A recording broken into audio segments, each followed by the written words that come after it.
Hai anak-anak, materi pembelajaran kita hari ini mengenai daerah kebanggaanku.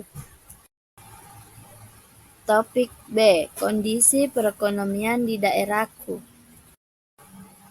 Anak-anak, ada yang tahu apa itu jenis bidang usaha aktivitas ekonomi? Nah, anak-anak, jenis bidang usaha aktivitas ekonomi yang pertama itu pertanian. Suatu jenis aktivitas usaha yang menekankan kepada pengolahan tanah dan bercocok tanam. Jenis tanaman di bidang pertanian ini berupa tanaman pangan. Yang kedua, peternakan. Jenis aktivitas usaha yang merawat dan mengembangbiakkan hewan-hewan tertentu. Biasanya yang dilihat hewan yang diternak merupakan hewan yang memiliki nilai ekonomis. Dalam arti kelak, hewan-hewan ini diperjualbelikan, baik dalam bentuk hewannya maupun dalam bentuk dagingnya, yang bisa dikonsumsi manusia.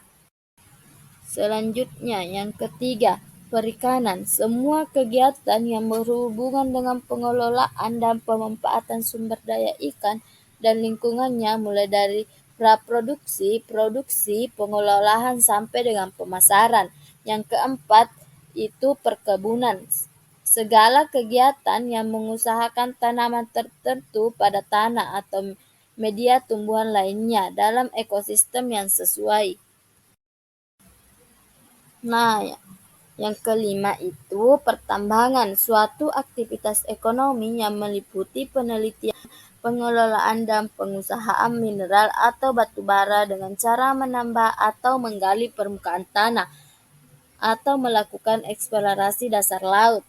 Yang keenam, perdagangan, suatu kegiatan ekonomi yang menghubungkan produsen dengan konsumen. Yang ketujuh, perindustrian, suatu aktivitas ekonomi yang mengelola bahan baku menjadi barang setengah jadi atau barang jadi.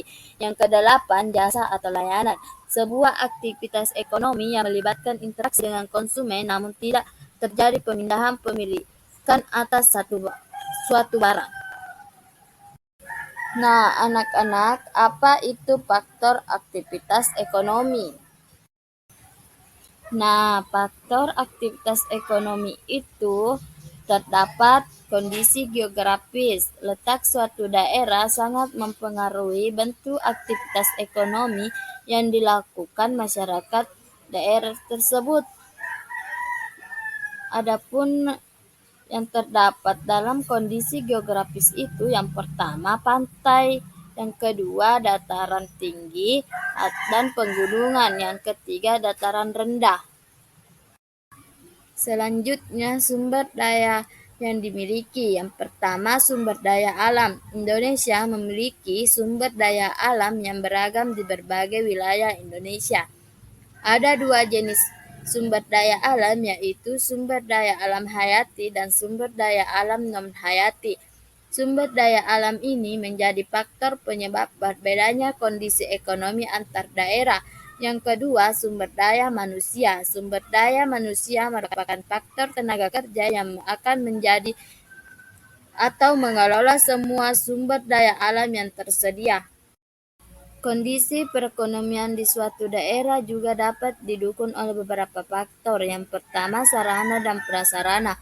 Untuk mengolah, memproduksi, dan mendistribusi sumber daya alam di suatu tempat ke tempat lain, manusia memerlukan pendukung lain seperti sarana jalan dan bangunan pasar. Yang kedua, kemajuan teknologi. Berbagai bentuk aktivitas ekonomi masyarakat mengalami banyak kemajuan dilihat dari segi teknologinya.